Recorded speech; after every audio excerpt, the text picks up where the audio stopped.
Hi guys, welcome back to my channel. In this video, I'm going to show you how you can transfer photos, videos from your iPhone to Windows laptop or any computer.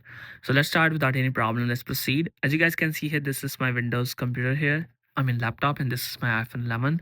And I'm going to transfer everything from my iPhone to Windows, and I'll show you the whole simple process. If you are running low on space, you can transfer your photos, videos from iPhone to computer, and it will save a lot of your space, right? So you have to open Chrome browser or any of the browser in your Windows laptop and install this software through tools. So this is the best ever software I have seen for iPhones. Install this and use this forever. After installing this, connect your iPhone with the cable.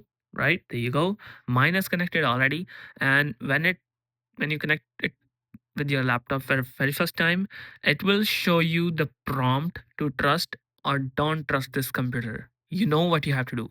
Trust this because we are going to transfer our photos, videos from this to this, right?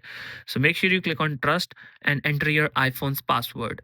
As you done that, your iPhone will be visible on this software. As I said, you have to install this software, three tools, and you will see at the left on the left hand side, you will see photos right there.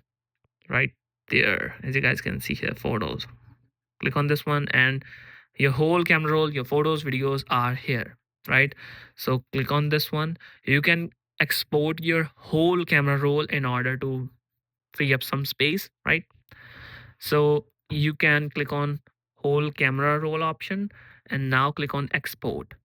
So it you can select where you wanna save your photos, videos. So I will just export a single photo for you to just show you that how it's working. I'll export this photo. Click on export. I'll select desktop that I want to save to desktop. I'll click on OK. It shows if you want to create a folder. I would suggest you to create a folder because if you are doing multiple photos, so I'm doing only one, I don't need to create a folder here. And that's it. You are good to go. My photos are out now. So here you go. Here's my photo, which I exported from my phone to this. So as I disconnect my phone, the everything will be disconnect. Let me show you. So as you guys can see here, there is no data in this software. I mean, there's no scam here. You don't need to worry about your data or privacy something. So this is the whole simple fix. Hope you guys find this trick helpful. Thanks for watching. Stay tuned. Please give a like to this video. Thanks for watching.